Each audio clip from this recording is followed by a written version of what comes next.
Hello. Welcome back to the Space Gulag. Today we'll find out what happened had Dooku and Yaddle faced Sidious. Before we begin, special thanks to all of our patrons for part 3 of our miniseries that'll be coming out on Saturday. Our story begins in the industrial sector of Coruscant. Master Yaddle, who had recently stepped down from her seat on the High Council, followed Master Dooku. He had left the Jedi Temple for what he had planned on being the last time to meet with his new master, the Dark Lord of the Sith, who was already the new elected Chancellor of the Galactic Republic. Dooku exited his ship and began talking to Darth Sidious when they both heard the voice of Master Yaddle. Sidious's initial thought was that Dooku had betrayed him, but that was far from the truth. Yaddle had followed Dooku here, and she was perhaps the last chance for Dooku to be saved from the dark side of the Force. Yaddle talked to Dooku, trying to coax him down, telling him that whatever crimes he did, they could be forgiven if they brought the Sith Lord to justice. From behind Dooku's back, the Sith Lord told him that if he wanted to prove his loyalty, then he'd have to kill the Jedi. Dooku was afraid. The balance of everything sat on this decision. Taking the step forward would begin a chain of events, leading to total annihilation. What did the other fate hold? Dooku told Yaddle that it was too late as he ignited his lightsaber. The Jedi Master swung forward trying to hit Yaddle, though she responded by igniting her own lightsaber and defending herself from Dooku. Yaddle was a formidable duelist, but she was nothing compared to the raw talent of Dooku. The Jedi Masters collided once more, and then Yaddle vanished behind the ship that Dooku arrived in. She hid and began talking, telling Master Dooku that she stepped down from the High Council, that Dooku was so right about so many things, and that Qui-Gon didn't have to die. Dooku stopped. Hearing the name of his student brought back clarity. Sidious demanded to know why Dooku hesitated. Yaddle told Dooku once more they could do right by Qui-Gon and defeat the Sith once and for all if they worked together. Dooku in this one moment had the clarity he needed. Though Sidious, seeing doubt rise in his potential student, wouldn't allow a Jedi to foil his plans. He shot lightning at Dooku, throwing him from his feet and across the room. Dooku's lightsaber slid across the ground as Yaddle jumped out from behind the speeder as she ignited her lightsaber and placed herself between the Sith Lord and Dooku. Yaddle told Sidious that his terror would never see the galaxy. Sidious smirked as 2 lightsabers dropped from his sleeves, and Dooku looked up. He saw Yaddle protecting him, even after he tried to kill her. There was a severe difference here. What Dooku wanted to accomplish wasn't through war, but it was through democracy, diplomacy, and doing right by the galaxy, not making people suffer, not starting rebellions, but housing diplomacy without terror or the reign of the Sith. Dooku got to his feet and ignited his lightsaber once more. Yaddle turned back to see Dooku with his lightsaber out. She knew that this could be the end for her if she was turned on by Dooku, but if he did turn on her, then it would have a lasting effect on him, maybe. Dooku moved to Yaddle's side as he held his blade in front of him in his signature pose. Sidious growled, and without hesitation, he spun forward and swung viciously at the 2 Jedi. Yaddle used her lighter weight to move from side to side, getting out of the way from Sidious's heavier strikes. As Dooku, the more efficient duelist, took Sidious head on. Dooku had a genuine advantage in the realm of all things. He had Sidious on edge. Dooku was a proficient duelist, while Sidious specialized in his usage of the Force. Sidious knew that he needed to get rid of Yaddle first. She was the weaker opponent out of the 2 Jedi, and as long as Sidious got her out of the way, then the battle would certainly be won. Sidious leapt into the air and used the Force and threw Yaddle into the ship, knocking her out completely. Dooku looked down and saw her lightsaber on the ground. It may have been smaller, but he could use it as a shoto against the Sith Lord. Dooku backpedaled, blocking 3 hits before using the Force to pull Yaddle's lightsaber into his hand as he spun forward, swiping at the Sith Lord. Sidious bounced back before one of his lightsabers was cut out of his hand. Sidious used his free hand to shoot lightning at Dooku. The Jedi crossed both of his blades into an X in front of him, pushing the lightning back. The shoto was thrown from Dooku's hands, and so Dooku threw the lightning away, spinning around and swiping and cutting Sidious's hands off. The Sith Lord fell backwards, but Dooku didn't hesitate, thrusting his blade forward into the chest of Sidious. Dooku tumbled down over the body of the fallen Sith Lord. He looked back and saw Yaddle. He needed to take her back to the Jedi Temple. The amount of force that she hit the ship with could have killed her, or completely paralyzed her, neither of which Dooku wanted, so he got up, before leaving to make sure that Sidious was dead. He then picked up Yaddle and took her into his ship and lifted off back towards the Jedi Temple. Dooku sent a transmission to the High Council, informing them of the basics of what had just happened. When Dooku landed, he ran in with Yaddle to the medical facility, and he got Yaddle onto a table. When he did, he heard the voice from behind his back. What happened, Dooku? We engaged a Sith Lord in the industrial sector. Here are the coordinates. His body should still be there. If you are willing to believe that there was an actual Sith this time. I understand your frustrations, Dooku. The wisdom of the Council had to be cautious. And what did that caution get you? Tell me. Did the death of my apprentice satisfy that caution? If you don't believe that we defeated a Sith Lord, then your counsel is lost. Windu, go to the industrial sector. Bring with you Masters Mundi and Plo. Stay with Dooku and Yaddle. I will. Yes, Master. Is this what it's come to, Master?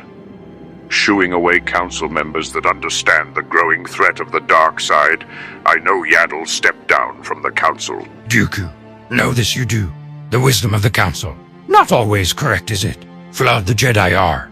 The difference is we try to correct our wronging. Those flaws cost the life of my apprentice. A tragedy the death of Qui-Gon is. A better fate Master Jin deserved, but a sacrifice to save the lives of countless others. Your student made. Dooku looked back down at Yaddle as the medical droid came in and started examination, revealing that she had a broken vertebrae. Though, luckily for Master Yaddle, because of her small size, she had a 97.4% chance of making a successful recovery. The droid and his companion started to get to work on Master Yaddle. Yoda and Dooku waited in silence for hours. Eventually, Yoda would be requested to the Jedi High Council, where Mace, Mundi, and Plo would return with their findings to the Jedi Council, having found out that the Sith Lord was a newly appointed Chancellor of the Republic. The Jedi had to do immediate damage control, being that one of their members just killed the Supreme Chancellor. Yoda knew there was something off with the entire situation, and so he requested that Dooku enter the council chambers and tell the council about the entire situation and everything he knew. Dooku knew he had to confront the council with everything he had done, but he told the council that he wouldn't do so until Yaddle was awake, so that Dooku had an extra day and a half to scheme up how he wanted to tell the council everything. He knew that if he wanted to make a significant change, he'd have to bend the truth. While he was waiting for Yaddle's recovery, he returned to the archives and re-added Kamino back to the Jedi Archive database. Dooku spun the truth around in his mind, and when Yaddle awoke, Dooku caught her up on the details of everything that had happened since. Yaddle's recovery would go by quickly, but for the meeting with the council, she would use a pod to carry her in, similar to the ones that Master Yoda used from time to time. Yaddle ensured that everything would be made right as long as he confessed what happened to the council. Dooku agreed, and the two of them made their way for the council chambers. Dooku wasn't going to be making a 180 on his feelings towards the Jedi. He just knew that this would likely be the best way forwards, because a galaxy-wide war wasn't exactly the best way to handle the situation at hand, nor the corruption of the Republic.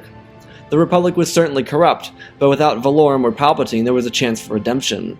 When Dooku and Yaddle entered the council chambers, Mace Windu greeted them, as Yaddle looked at Dooku to see how he would frame this. Master Dooku, please present your case and your findings to the Jedi Council. Masters of the Council, I am discontent over your handling of the Sith assassin from Tatooine, though I know the past cannot be changed, and so for that I hope the wisdom of the Council is wiser with the knowledge I present.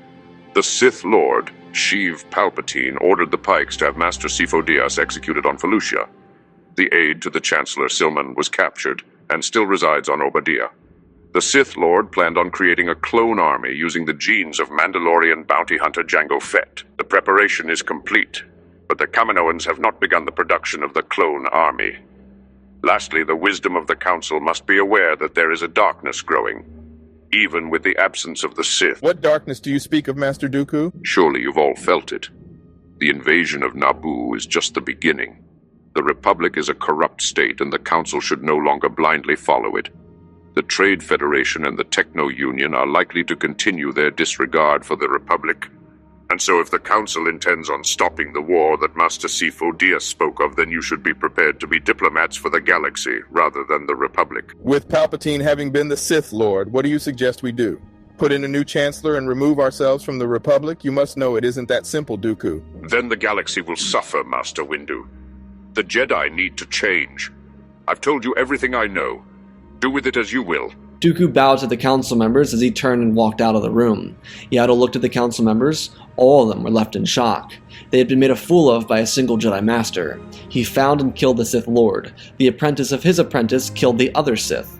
Dooku upstaged the best of the Jedi Order as he made his way towards his room to meditate on his next actions. The Jedi Council itself would begin its investigation to confirm everything Dooku said, which they would find Silman on the Pike Syndicate homeworld of Obadiah. They would also find Jedi Master Sifo-Dyas' crashed ship on the moon of Obadiah, and all their evidence led them to believe that Dooku was correct about Palpatine taking control over the Trade Federation and forcing their hand on the Naboo invasion. The Council needed to approach this delicately. They had yet revealed that they had discovered that Palpatine was dead. The Republic was going nearly into chaos. They were searching desperately to find the newly elected Chancellor, but for 2 weeks since his disappearance, they hadn't found any sign of him. The Jedi eventually would reveal that they had discovered him dead in the industrial sector. They then played the Republic, deeming it that it was Palpatine was a Sith Lord, an ancient rival of the Jedi. They went further, proving that Palpatine interacted with the Trade Federation before the invasion of Naboo. While the Jedi Council didn't fully believe that Dooku was entirely right, he had proven himself right numerous of times, and so they told the Senate that they would be backing away from the Republic and working solely on mercy missions as their intended goal. The Jedi would work on serving the galaxy instead of just working for the Republic. Their excuses for the Republic serving with the Sith and allowing the Sith to have control of the Republic, and the multitude of others across the galaxy who could affect the lives of billions.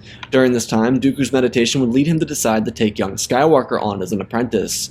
The only reason he did this was for Qui-Gon Jinn. If Jinn wasn't at all involved, then Dooku would have completely disregarded the Jedi Order. Dooku met Kenobi and told him that he'd be taking over the training, assuring Obi-Wan that his promise to have Skywalker train would be fulfilled. Though truthfully, Kenobi felt completely left out. He tried to resist, but Dooku told him that there was no need for him during this process, which Dooku meant to be respectful, but it put a lack of value on Obi-Wan. Truthfully, Obi-Wan had no understanding of why Dooku all of a sudden became interested in the prospect of training Skywalker, but now that he could do nothing about it. Though the truth is about all of this was the fact that Dooku wasn't infatuated with the Jedi Order. Dooku was only choosing the lesser of two evils. Because he chose the Jedi didn't mean he was happy about it. Kenobi, on the other hand, would loathe in a depressive state of mind for a little while, every so often trying to come in and assist with the training of Anakin Skywalker. Obi-Wan didn't yet believe he was ready to train Skywalker, but he made a promise to Qui-Gon, and because he couldn't fulfill that promise, he felt like he was failing his master, and therefore a failure of a student. A Jedi, Kenobi struggled with this, believing that he did everything he could to be a good Jedi, and yet felt like a fraud of a Jedi. It ate at him day and night. Every time he tried to assist Dooku, he was turned away. Dooku had nothing against Obi-Wan, but if Anakin was indeed the chosen one, he couldn't allow Skywalker to be corrupted with the thoughts and ideology of the Jedi Order, especially because that would be burdensome for a boy who spent 10 years being a boy. Also, Dooku knew that Qui-Gon praised Kenobi, but he also was very aware that, as Qui-Gon put it, Obi-Wan's loyalties were to the code of the Jedi Order. Regardless, after a couple of months of training the Chosen One, Dooku would present himself before the Jedi Council. Dooku was genuinely surprised to see that the Council moved away from the Republic, as the Republic picked up the pieces of the Palpatine scandal. Dooku was more annoyed that the Jedi seemingly hadn't done a thing in the way of solving the problems around the galaxy. Masters, I have an issue with the efforts the Council has made, or should I say, lack thereof effort. I am disappointed to say the least that the Jedi haven't made their way into the Outer Rim to abolish slavery. Or has so many years in servitude to the Republic made you soft? You may not believe that Skywalker is the chosen one, but if you want him to believe in the Jedi, you should consider getting rid of the very thing that kept him and his mother in shackles his entire life. Thank you for your time. Dooku and Yaddle got close during this period of time as well. After her full recovery, she began to assist Master Dooku with the training of Anakin Skywalker. Yaddle had seen eye to eye with what Dooku was talking about, and so she joined up with him. Yaddle and Dooku were widely respected across the Jedi Order, and they were slowly spreading their newfound ideology around the Order. It wasn't catching fast, but there were those inside the Order who agreed in some way, shape, or form to what they were preaching. Yaddle made a point to keep their ideology to be more conservative, because if they went as far as Dooku almost went, it would garner in the attention from the Jedi High Council. But Dooku, could be a little more relaxed because the Jedi did listen to him, and not long after he confronted the Council about slavery, they began to work on slavery, even trying to force the Republic's hand in the matter. At this point, the neglect had gotten to Obi-Wan, and he decided that it was time for him to leave the Order. Though he didn't go to Mandalore, he went to a planet of Lothal in the northeast portion of the Outer Rim. Kenobi went to Lothal because he believed it would clear his mind, though when he left, Obi-Wan believed there would be no purpose in returning to the Jedi Temple. All he felt was pain and suffering from it. When Kenobi arrived on Lothal, he felt a sense of serenity, but he searched for peace of mind, and so his journey to discover peace began. Years would pass by since Kenobi left the Order. Skywalker would grow well into a young man, while the Jedi Order turned itself around, albeit not by much. The year was 25 BBY, and the galaxy was beginning to find struggles. The Republic, despite not having two forces working against peace, was struggling to hold peace. While Dooku wasn't with the Separatists to help them unite, there was unison within the ranks of rebellion. Two of the largest producers of droid forces came together and united against the Republic in a treaty. This was a treaty between Nute Gunray and the Trade Federation, with Wat Tambor and the Techno Union. Though there were no plans for aggression, this treaty was to build a level of confidence up between the two forces. The downside for the two of them was that neither the Techno Union or the Trade Federation were mass-producing battle droids or battleships for war. This treaty would be known relatively well throughout the Mid and Outer Rim, and with the Jedi and Republic having been cracking down the Hutts and the various other crime lords in the Outer Rim, they were ready to jump on the bandwagon as well. While the Jedi hadn't been working with the Republic personally, as they had for millennia before, the Republic requests that they intervene in the Outer Rim to make sure that the recent signing of the treaty between the Techno Union and the Trade Federation wasn't a malicious act against the Republic. The only reason the Jedi would willingly get involved is because they wanted to make all the necessary steps to avoid war. The Jedi Council would request that Master Dooku and his student Anakin Skywalker go to the Outer Rim to resolve this issue and make sure that there actually wasn't an issue. On the other hand, no one had heard or seen anything of Obi-Wan Kenobi in years. He was last reported on Lothal, but in reality, after his little retreat to Lothal for 2 years, he decided that the best move forward would be try and find residence somewhere else. He found his inner peace and came to terms with his reality, and so where else to go than to his old friend and lover, Duchess Satine. Anakin Skywalker, on the other hand, had developed really well with an experienced master.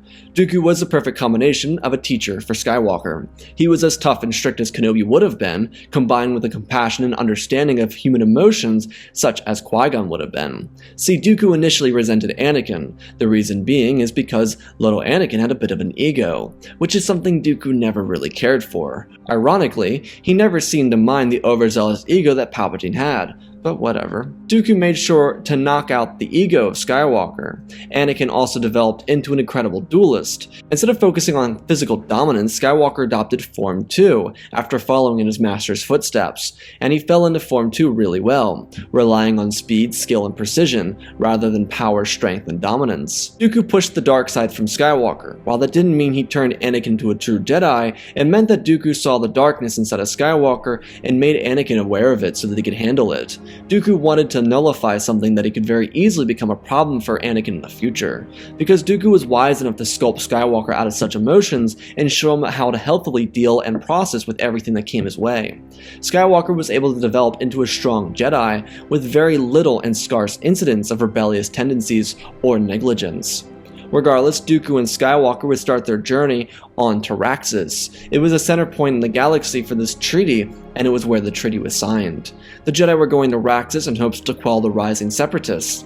When the two Jedi arrived, there seemed to be no issues. There were battle droids present, but they showed no hostility towards the Jedi. This, by every means, was in due part of the Jedi moving away from their closeness with the Republic itself. The two Jedi were escorted to the Capitol building of Raxus, where they would meet the Senator of Raxus, a woman by the name of Mina Bontiri. The two Jedi walked through the halls of the Capitol building until they met Senator Bontiri inside of her office. She served inside of the Republic government, but she too feared a war, especially with how increasingly tense the galaxy was feeling. When the Jedi got to her, they asked her what it was they could do to resolve these tensions. though Mina didn't really know. She wanted peace, but even she felt like peace wasn't an option. Mina told the Jedi that she was willing to look for peace options, but the best way to do that would be head towards either Cato Neimoidia or even attempt to get in at Skako Minor. But each of those chances for success were very limited, even by her standards. Mina told the Jedi that she would send her support senator in Avi Singh to assist them. It might garner them a wider audience with either the Techno Union or the Trade Federation. Dooku thanked Mina for her attempts and told his Padawan that they would go first to Skako Minor, being that it was closer than Cato Neimoidia. Hopefully they would be able to stop a rebellion from beginning, though the chances of that being stopped were really low. Everyone could feel it, and the tension was overwhelming. Dooku told the Council that they should try and make an accord between the Cato Neimoidians and the Republic in hopes to quell any sort of engagement, though Master Yoda and Windu informed Dooku that it was already too late. The Trade Federation and Techno Union mounted up in an overbearing force and attacked Anaxes. It was meant to be a show of strength to the Republic, but the truth is, the Republic didn't take that too kindly.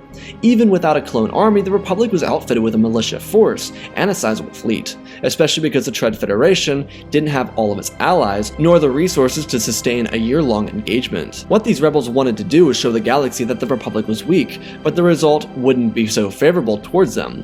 What happened on Anaxes turned the galaxy, even members of possible separatist regime, against the Trade Federation and Techno Union.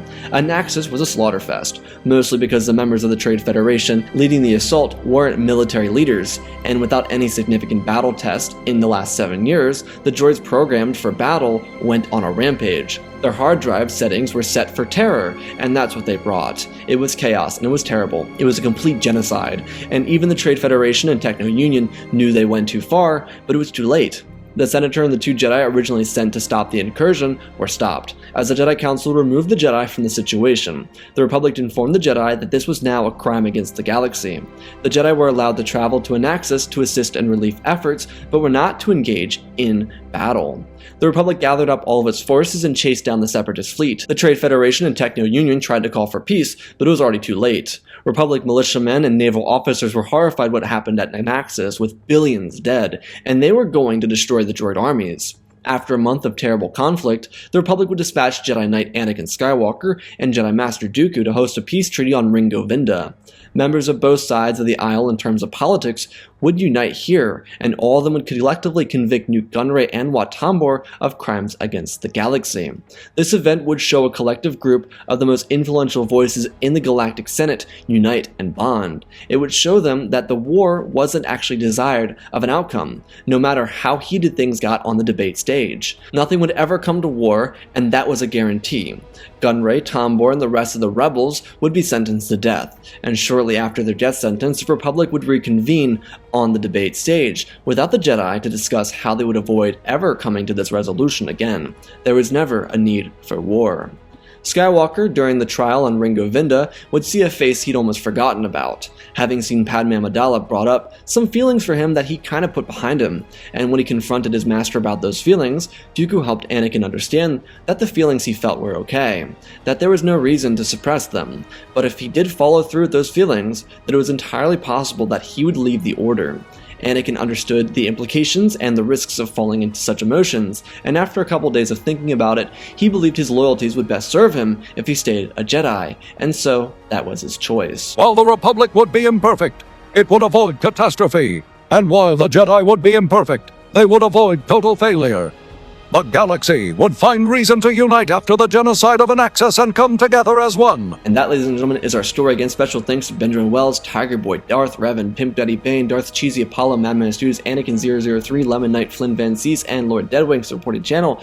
Hit 2,000 likes on this video. I have a special treat coming out for you guys soon. I don't know when it's going to come out yet, but it's all finished and ready to go. It's really, really cool. I'm going to release a trailer for it soon, so stay tuned for that. Otherwise, let's talk about our story real quick. Yeah, so this is rather short, I know, but look, I'm not going to do this. Like, this is something I'm not going to do. I'm not going to do a video, like a 5-minute long video talking about, oh, they had a battle and so won. Like, I have to kind of make it play out for you, you know? I'm not going to just torment you with like a 5-minute long video. That's not who I am. So, like, this was a fun video because it was very challenging, because like, something I like to try and do is remove characters that are always in videos. So Obi-Wan, removing him from the picture. Anakin, removing him from the picture. Not saying that I don't want to write about them, but I want you guys to see like a different perspective of different characters and how they interact. Having Dooku as a focal point in the story is really fun. I love working with Dooku because he's such a compelling character, and that's something that we get extra of because of Tales of the Jedi, and that was something that I really loved about Tales of the Jedi, was like that extra arc, those 3 episodes that were like probably 30 minutes long combined time of Dooku, because you don't get to know much about him, and made him so much more compelling character. And so that's something I wanted to focus on in the story, was Dooku. Again, Dooku didn't fall in love with the Order. His main thing was, it's the lesser of 2 evils. And so that was his main focus. It's the lesser of 2 evils, so maybe something can be made right out of it. And, you know, that was the fun part for me. The fun part for me was like creating dialogue between these characters and letting them have like flesh out their emotions with each other. And so that was fun. And then having something that I don't think I've ever done this before, and it's actually a planned what if. But what if the Republic didn't have a clone army? And so in this particular situation, I know, like, if the Separatists were actually preparing for war, they would wipe the floor with the Republic, no doubt. But the truth is, they weren't preparing for war in this situation. They just weren't. All they were trying to do was do a show of force, and it went a little too far. They made it oopsie poopsie, and they accidentally like committed a mass genocide. You know, it's very hard to accidentally commit a genocide, but they did. They accidentally committed a genocide, and that's what happened. And so that was kind of the big, the big struggle. Is like they committed a genocide, and yeah, you know. So I kind of wanted it to, like, let me try. I didn't lean towards the Republic winning in this because I want the good guys to win. I leaned towards the Republic winning in this because it made logical sense, because without Dooku, again, Dooku is a very pivotal character, and we don't give him enough credit, I don't feel like. And without Dooku, like, influencing the Separatists, they're not going to really unite without him. Like, the Trade Federation, the Techno Union, they're pretty similar, and that's why I kind of see them getting together. But, like, the banking clans, the Commerce Guild, all those other groups, they're not going to really vie for power with each other. And they're not, and again, without Palpatine pulling the strings, without Palpatine making the Republic look bad, without Palpatine making the Separatists have, like, this good ideology, you know, it's going to be very hard. Even with a basic senator, I don't care who it is, the Rodian dude, the guys from the blue people that are not Avatar but they're blue, those people, like, they're not gonna get it into war. You know, they're not gonna get into war, and that's kind of the big difference. Without Palpatine, without Dooku, completely different situation. Anyways, I love you all. I hope you all enjoyed. Spread the love, and always remember, my friends, may the Force be with you.